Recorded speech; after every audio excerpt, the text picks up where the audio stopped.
Tuhan. Berikan suara yang terbaik buat Tuhan. Sembah Tuhan pada malam hari ini saudara-saudara. Haleluya Yesus. Ku sembahmu Tuhan. Haleluya Yesus. Ku sembahmu. Ku sembahmu sebab namamu kudus. Haleluya Yesus. Kudus Tuhan. Sekali lagi kita pujikan dari awal. Sungguh-sungguh menyembah Tuhan. Ku masuk ruang Maha Kudus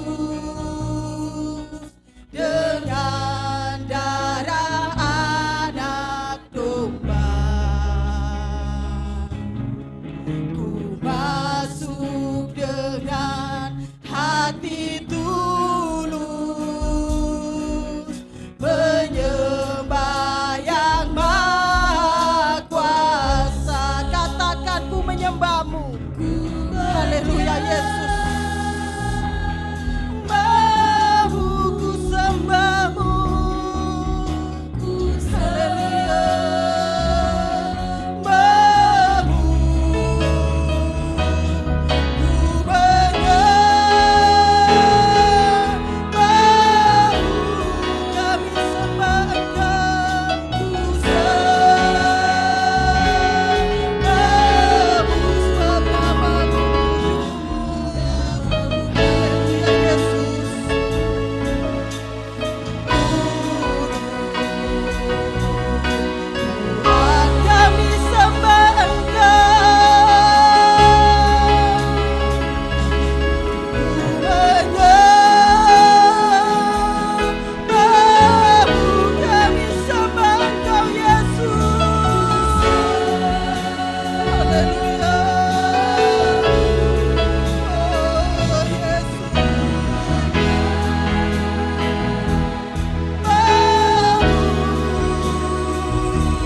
Sembah Tuhan dengan sungguh-sungguh.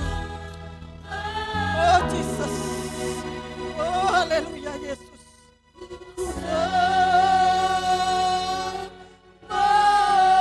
Berikan suara yang terbaik buat Tuhan. Menyembahmu kami sembah Engkau. Ku sembahmu.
Sunday.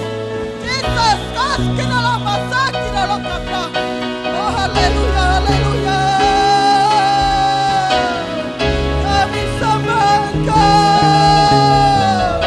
Oh Jesus. Terima kasih Tuhan.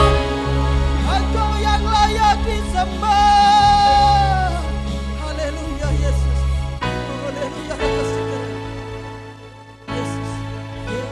Yesus ora kasih Tuhan. Haleluya. Terima kasih Tuhan.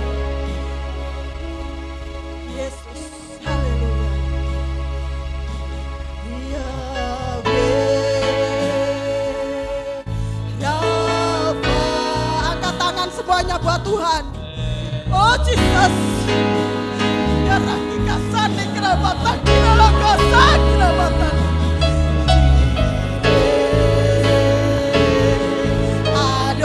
Adonai, Kau hadir di sini. Katakan Yahweh.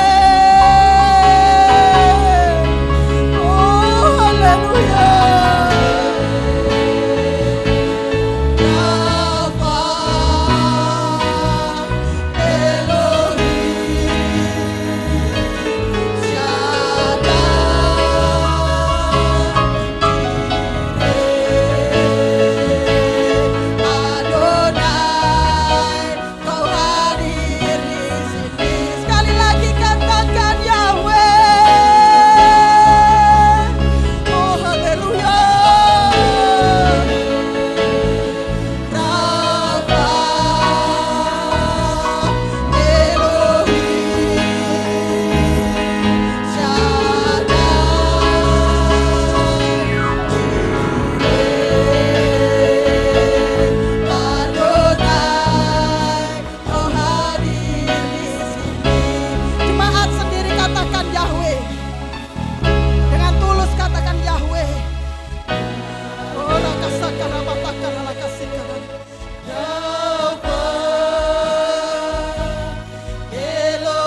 Tuhan. Oh haleluya Yesus. Merasika. Oh Jesus. Glory glory haleluya. Oh haleluya haleluya haleluya. Haleluya Yesus. Terima kasih Tuhan Rapasika. Oh haleluya karapasaka. Rala kasakira bata. Oh sekirala matra kirala. Bebaskan jiwamu dan rohmu. Sembah Tuhan. Sembah Yesus. Rakasa kirala matraka. Ya rakas karala katra kirala kose. Jesus kala matra kira. Ya rakasa kirala matra kirala katra. Dalam nama Yesus. Kuasa-Mu mengalir Tuhan.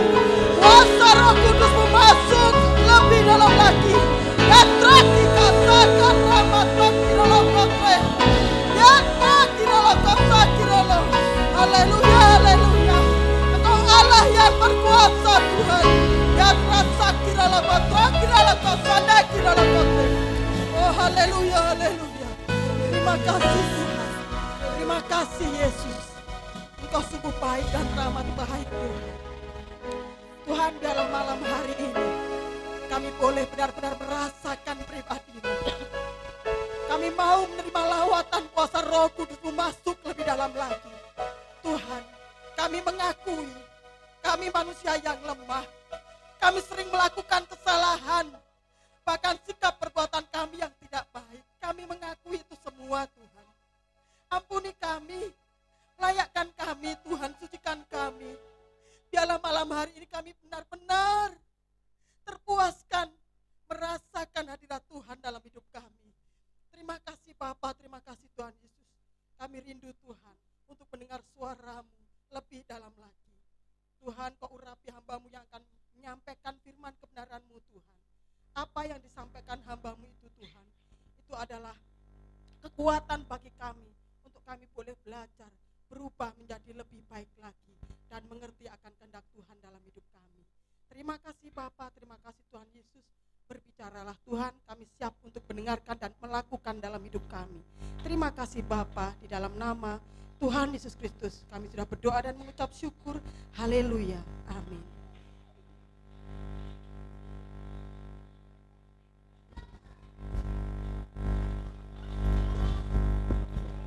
Selamat malam Bapak Ibu, saudara-saudari, anak-anak, pemuda, remaja, sekolah minggu. Ada haleluya? Ya, puji nama Tuhan. Kita semangat di dalam Tuhan.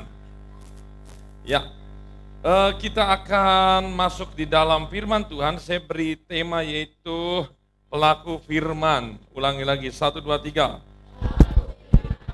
Ya, kenapa saya rindu kita masuk ke dalam tema ini? Karena saya pikir kita kalau hari Minggu semua mulai dari sekolah minggu, pemuda remaja, sampai dengan bapak-bapak, ibu-ibu mendengar firman. Masuk, suka hari Minggu sore, kaum pria mendengar firman. Hari Senin, remaja mendengar firman. Hari Selasa, kaum ibu mendengar. Hari Rabu, dengar firman di YouTube. Hari Kamis dengar firman lagi. Hari Jumat, Sabtu dengar lagi firman. Tetapi ini yang menjadi pergumulan saya. Apakah kita banyak mendengar firman, tetapi yang menjadi perhatian berapa persen yang sudah kita lakukan? Saya tidak mau berkata bahwa ketika kita mengerti firman, bahwa kita sudah mendengar firman, kita harus lakukan semuanya. Memang seharusnya begitu. Seharusnya apa? Begitu. Tetapi minimal adalah perubahannya. Minimal kalau kayak anak itu bertumbuh, dikasih minum susu, vitamin, dan semua segala macam, diharapkan anak yang kecil itu bisa apa?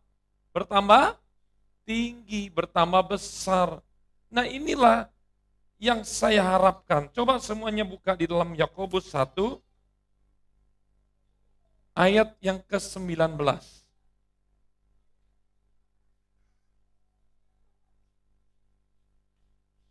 Kemarin saya sudah katakan bahwa Yakobus, siapakah Yakobus? Yakobus adalah adiknya Tuhan Yesus Kristus. Ya, dan dia jadi pemimpin di Yerusalem. Ayat 19 kita baca 1, 2, 3. Hai saudara-saudara yang kukasihi, ingatlah hal ini. Setiap orang hendaklah cepat untuk mendengar, tetapi lambat untuk berkata-kata dan juga lambat untuk marah. Kalau di gereja mungkin ayat ini kurang efektif. Karena di gereja hampir banyak yang bisa dikatakan tidak melampiaskan kemarahannya di gereja. Paling jarang mungkin ribut juga di gereja. Ya. Bahkan saya mau katakan di gereja ini Tuh lihat. Di gereja ini seringkali terjadi hal-hal yang tidak mengenakan, tetapi karena posisinya di gereja, jadi orang seringkali, tunggulah. Biasanya kalau orang lagi jengkel, tunggu.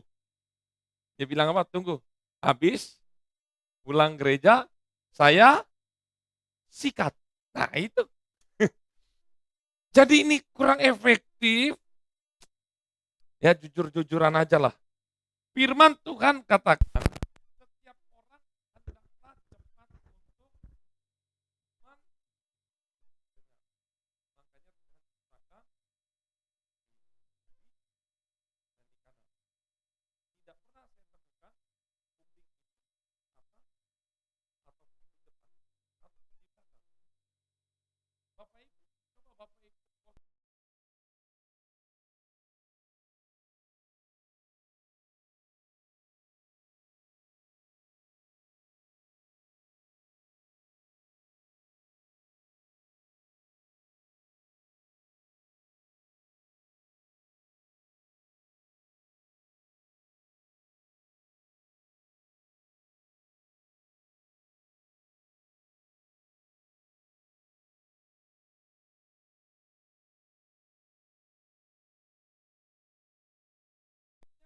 sudah bagus banget.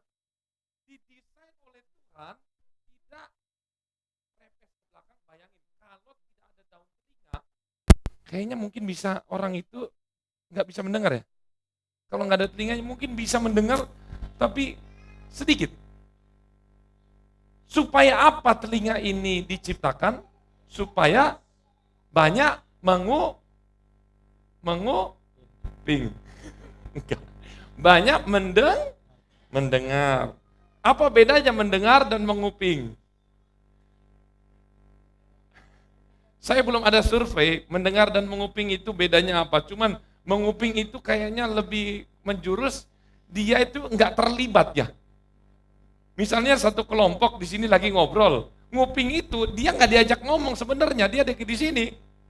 Sama seperti Tante Rere waktu berkunjung di rumah sakit jiwa, lagi ngobrol di sini, yang nyaut di sana. Nah itu dia. Dia pendengarannya kuat sekali. Nah firman Tuhan dikatakan, orang Kristen itu harus cepat untuk mendengar, tapi bukan mendengar gosip, hal-hal yang negatif. Dan di sini dikatakan lambat untuk berkata. Nah ini seringkali terjadi ketika dalam lagi ngerumpi, misalnya ibu-ibu atau bapak-bapak, ada saja orang itu yang selalu mendominasi. Baru giliran saya cerita, Pak ini begini, oh enggak begini, ini dia panjang lebar, udah 10 menit yang ngomong, saya baru ngomong, tapi yang biasanya begini, oh enggak, nah, langsung begini, ngebulat dari timur. Jadi ini orang sukanya ngomong tapi tidak mau mendengar, padahal mulut cuma satu. Kalau ketemu orang seperti ini, saya dalam hati mau ngomong, ngomongan ketiga sebenarnya saya mau ngomong, Pak untung mulut sampean cuma satu. Kalau mulut sampean dua, gimana caranya? Nah ini Bapak Ibu, berkata-kata lambat. Berkata lambat itu bukan berarti begini, kamu sudah. Nah itu bukan, itu namanya ya seperti itu. Dan juga lambat apa? Lambat untuk, kok nggak ada suara ini? Lambat untuk marah.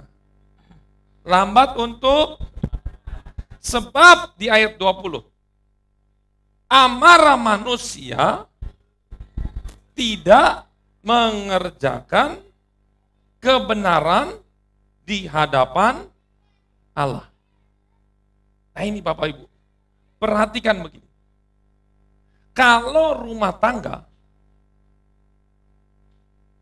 dia belum mendengar penjelasan suami istri, kemudian baru mau dijelasin, begini loh Pak, stop dulu, dia ngomong lagi, begini, dia belum selesai jelasin tapi terlalu banyak ngomong, Akhirnya terlalu banyak ngomong, kata Amsal, banyak perkataan, banyak mujizat. Bukan. Atau banyak pelanggaran. Ternyata yang banyak pelanggaran. Orang bodoh aja, kalau dia diem aja, dikira menurut Amsal itu orang berhikmat. Padahal dia bodoh menurut Amsal. Tapi kalau orang terlalu banyak bicara, ternyata banyak pelanggaran. Perhatikan ini. Setiap amarah, kalau orang marah itu banyak ngomong atau sedikit ngomong? Rata-rata. Apalagi lagi beradu argumen, pasti dia banyak ngomong. Nah, ternyata amarah tidak mengerjakan kebenaran di hadapan Allah. Ayat 21. Kita baca pelan-pelan, pelan-pelan ya. Firman Tuhan bilang, baca pelan-pelan. Lambat berkata-kata. Sebab itu buanglah meso-meso. Nah, kan cepet tuh. Apa? Buanglah? Kalau yang kotor tuh apa? Sesuatu yang kotor. Yang kotor dalam mulutmu ya apa? Plek. Ya wis sikat gigi aja. Enggak, langsung. Buanglah apa? Meso. Cuman di sini yang ngerti. Yang dengar rekaman saya orang Jawa Barat nggak ngerti. Di tempat saya nggak ngerti. Apalagi orang Manado. Ya. Meso. Tahu meso apa? Siapa di sekolah yang suka nyumpah? Dikit-dikit langsung. Ayo. Dipikir nyumpah itu keren. Justru kalau ini terus dibiasakan, pergaulan kalian, masa depan kalian akan hancur. Karena firman Tuhan begini, apa yang kau katakan terus menerus, jadilah engkau menurut itu. Orang yang sering kali, saya harus ngomong ini supaya langsung praktek. Anjing. Jadi anjing karakternya. Babi. Nanti pikirannya itu akan tertransfer. Karena perkataan itu mengandung kuasa. Lihat, perkataan kita, biasanya apa sih orang Surabaya itu paling sering ngomong apa? Jancuk. Langsung aja, kenapa di gereja, kenapa malu? Ini hal yang harus dibuka dan telanjangi. Nanti ketika sedikit-sedikit ngomong, cuk, dikit-dikit ngomong, cuk, dikit-dikit ngomong, cuk. Jadi cuk beneran, karena di hidupnya cuma ada satu kosakata yang nggak bisa ditinggalin, kata-kata itu. Nanti ini akan ke bawah, pas dia kerja, lagi ketemu bosnya, lagi apa, langsung dia. Ini kan sama seperti kayak orang Lata. Lata kalau kita dikagetin, ketahuan kan? Ketahuan nggak? Ketahuan. Ada yang latanya jorok kan? Ya. Tapi misalnya sama marah juga, itu akan mengakibatkan kelatahan. Lata itu suatu saat omongan kotor kalian akan mencelakakan hidup kalian. Dan nggak ada, maaf, tiba-tiba kalian ngomong kotor, nggak sengaja sama atasan kalian, sama manajer kalian. Ketika lagi diomongin, kita secara spontan, mungkin kita udah berbalik badan, cuk, langsung coret, tiada maaf, keluar kamu. Apa yang kamu tabur, kamu tuai. Cuman karena masalah sepele. Perhatikan, secara khusus untuk anak-anak. Kata motivasi bilang begini, katamu harimaumu. Mengerti nggak? Apa yang kau katakan itu bisa menjadi harimau, bisa menerkam dirimu sendiri. Ketika kita katakan baik, ingat setiap perkataan itu mengandung apa? Kuasa membangun dan kuasa untuk membunuh. Sangat penting. Jadi perkataan meso-meso ini nggak patut. Kalau ini nggak patut, kenapa kita terus ngomong? Karena terlihat sangat keren. Memang kerjaan iblis itu memutar balik. Yang baik jadi jahat, jahat jadi baik. Diputar-putar supaya kita tidak bisa membedakan mana yang baik, mana yang jahat. Kalau kita berkata, cuman ngomong begitu, fix. Berarti hidup kita sudah terkena racun. Racun dari iblis sudah bekerja. Itu mah orangnya baik. Perkataannya aja yang kotor, tapi hatinya baik. Saya mau bilang.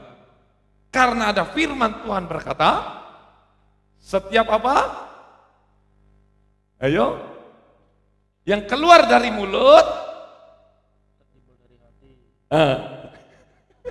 semua berasal dari, berarti kalau mulutnya kotor, hatinya kotor. Amin. Jadi kalau mau marahin orang, haleluya gitu ya.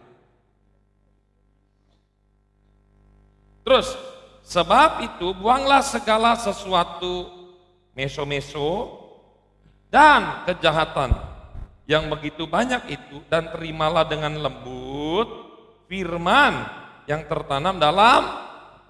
Kenapa firman Tuhan tidak bisa bertumbuh? Enggak ada pertumbuhan. Karena ini udah jelas.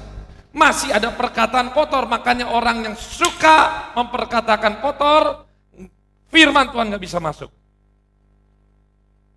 Karena ini udah jelas. Kalau kita mau menerima firman supaya bertumbuh, satu, dibuang semua perkataan kotor. Ini bukan kata Om Jerry, baca nih. Coba baca baik-baik. Buanglah segala sesuatu yang kotor. Kalau sudah dibuang, baru dengar firman jadi berbeda. Kemudian apa? Terimalah dengan lemah lembut. Jadi begini. Nah ini, maaf tante ya, saya pinjam.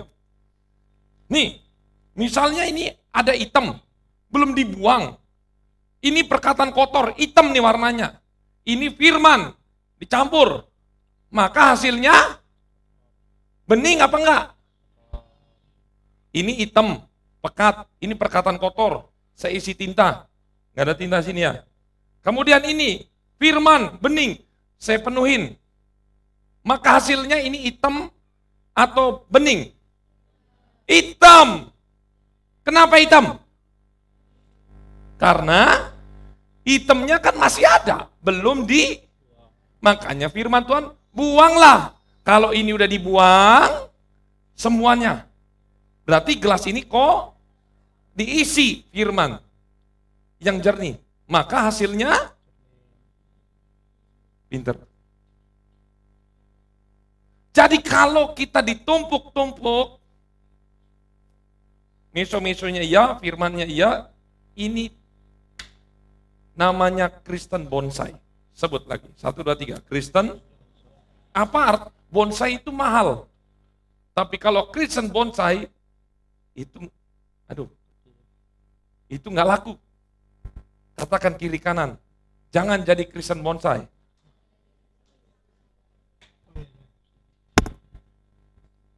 Terus, terimalah dengan lemah lembut firman yang tertanam dalam jiwamu, di dalam hatimu, yang berkuasa menyelamatkan.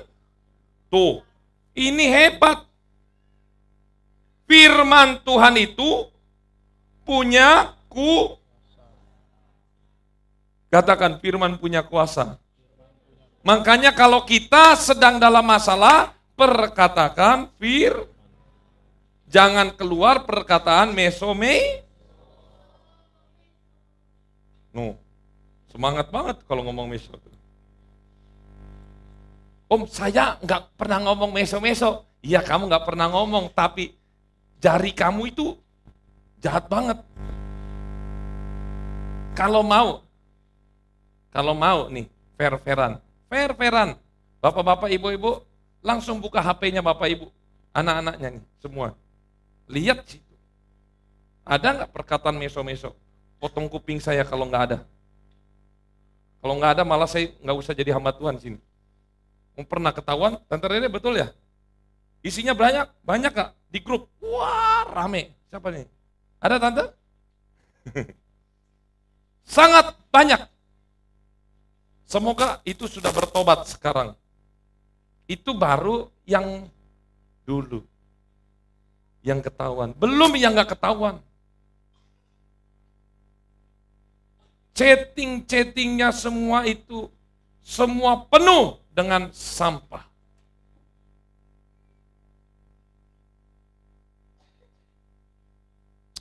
Kasihan. Ketika kita terbiasa dengan begitu perkataan kotor, maka 3 jari. Artinya apa? 3 jari. Apa artinya? Screenshot. Sudah di screenshot, tidak bisa hilang selamanya. Orang masuk penjara, tahu nggak Bapak Ibu, anak-anak? Hukum undang-undang ITE, ITE itu apa? Saya juga kurang tahu, makanya saya nanya. Apa? Undang-undang ITE. Apa itu ya? Ya pokoknya itu tentang sosial media dan segala macam. Informatika, informasi. Itu adalah pasal karet. Apa pasal? Apa maksud pasal karet? Ukurannya tidak jelas. Mencemarkan nama baik itu sampai mana? Itu nggak bisa dipastikan. Kalau membunuh berarti orang itu gimana? Itu kepastian. Membunuh dihukum misalnya 20 tahun penjara. Berarti arti daripada membunuh mengakhiri nyawa seseorang. Berarti sudah tidak bernyawa. Nah kalau pencemaran nama baik, coba mikir. Ketika kamu bilang saya, dasar kamu nggak tahu diri, bodoh. Ya terus apa lagi? Saya screenshot, oh pencemaran nama itu bisa. Pasal karet. Ini sulit terukurnya. Banyak orang yang kena pasal-pasal begini. Salah ngomong di sosial media, di screenshot, dijadiin dilaporin polisi, masuk penjara. Landak kemarin aja, landak Jawa aja, dia nggak tahu masuk penjara, apalagi. Itu kan dia nggak merugikan siapa-siapa tuh. Malah lahir anak, tahu ya kisah itu ya. Apalagi sekarang merugikan, apalagi dituntut. Kena. Hati-hati. Setiap perkataan kita itu akan terekam.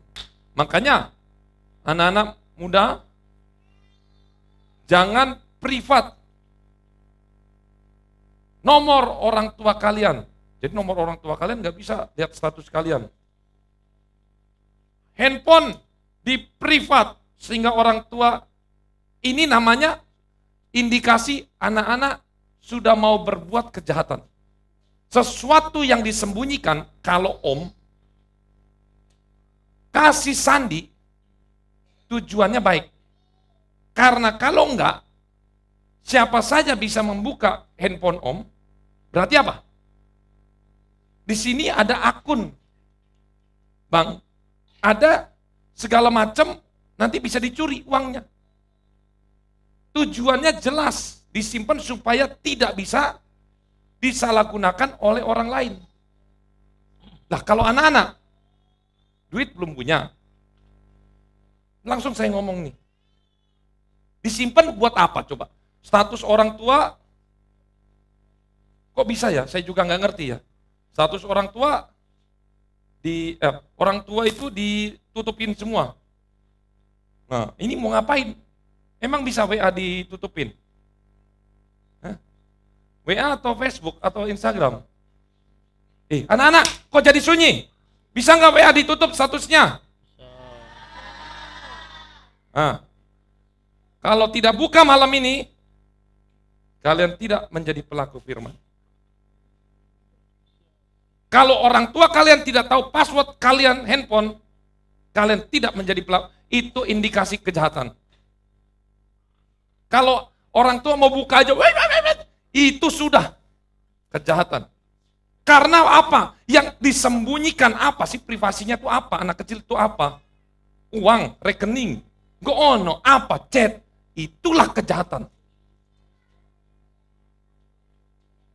Maka lebih baik seorang anak tidak ada handphone daripada rahasia-rahasiaan. Ingat ya, rahasia privasi itu memang ada, tetapi belum pada saat yang seharusnya. Apa isinya di situ? Tentang apa? Seks? Cum-cuman? Atau apa? Isinya apa di situ? Segala macam sesuatu yang kotor. Ini saya ngomong keras. Kalau suami istri nggak tahu, suami nggak tahu, berarti ada jangan-jangan selingkuh itu. Ini lebih parah lagi kalau orang suami istri nggak tahu. Fit, kamu tahu passwordnya Om nggak? Masa nggak tahu? Kemarin, mau tahu ya? Oh, yang tahu tuh terakhir siapa? Vincent. Semua anak-anak saya kalau mau buka tahu, tapi kalau orang lain yang nggak ada keperluan buat apa? Saya tahu passwordnya semua, kita saling tukeran. Kenapa harus ada yang ditutupi di antara kita? Gak bisa. Segala sesuatu yang ditutupi, pasti di dalamnya ada kejahatan. Halo, dengar gak? Nanti orang tua, saya nggak tahu teknologi sekarang semakin canggih. Makanya saya harus belajar terus teknologi supaya tidak dibohongi. Anak-anak waktu kapan hari mereka passwordnya begini aja, ya biar saya cek. Kalau mau diganti ya sudah nggak usah, cabut aja handphonenya. Kapan mereka boleh mendapatkan privasi? Ya minimal kalau mereka sudah kuliah, silakan. Tidak, belum saatnya.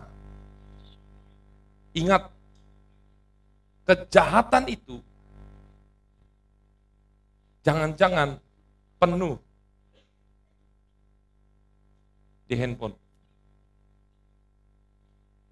Di handphone kita penuh dengan chat kejahatan, di handphone pula kita install Alkitab.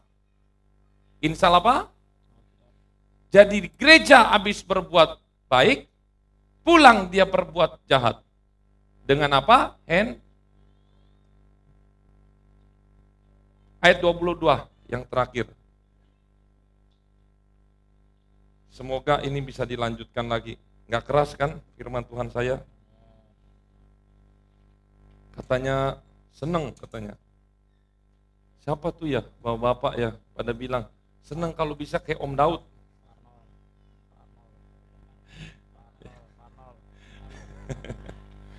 Oh iya, Panot nggak ada. Ayat 22, 1, 2, 3. Tetapi hendaklah kamu menjadi, coba ulang, menjadi cawel, kira pelaku firman deh.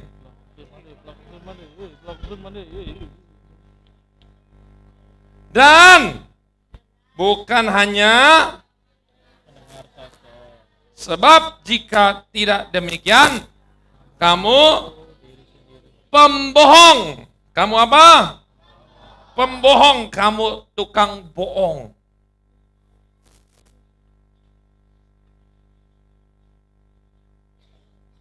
Jadi, kesimpulan pada malam hari ini, jangan simpen yang kotor-kotor itu. Firman Tuhan dibuang dulu, baru kamu terima firman. Kalau firman dicampur dengan kejahatan, maka tidak akan terjadi pertumbuhan apapun.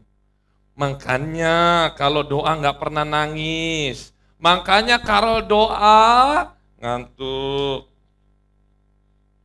Kalau doa nggak pernah ngerasain kuasa Roh Kudus, itu kenapa? Namanya Roh Kudus. Roh apa tadi? Kudus. Berarti kudus. Berarti kitanya harus kudus. Harus selevel. Tapi tenang, ada kabar baik. Malam ini Om mau kasih kabar baik. Seberapapun dosa kalian hari ini, kalau kalian mau lepas semuanya, lepas. Tuhan, saya mengaku salah, Saya lepas semuanya dan saya tinggalkan, saya mau berubah. Saya mau buang semuanya. Pasti ada pengampunan. Amin. Ingat, lebih tua hidup kita, lebih banyak dosa. Jadi ketika masih anak-anak, masih bisa direm, maka dosa yang kalian lakukan akan jauh lebih sedikit. Karena dosanya orang tua, saya, orang tua di sini, kalau dihitung-hitung, wis akeh. Tapi semua karena karunia Tuhan. Makanya harusnya kita semua binasa masuk neraka. Tapi karena Tuhan Yesus baik, sehingga dia hapuskan semuanya. Tapi ingat, jangan mempermainkan kasih karunia Tuhan. Amin. Malam ini sebagai tanda bukti kita cinta Tuhan, kita berdoa, kita sungguh-sungguh minta ampun, kita minta Tuhan tolong saya, berkati masa depan saya. Mari kita masuk di dalam doa.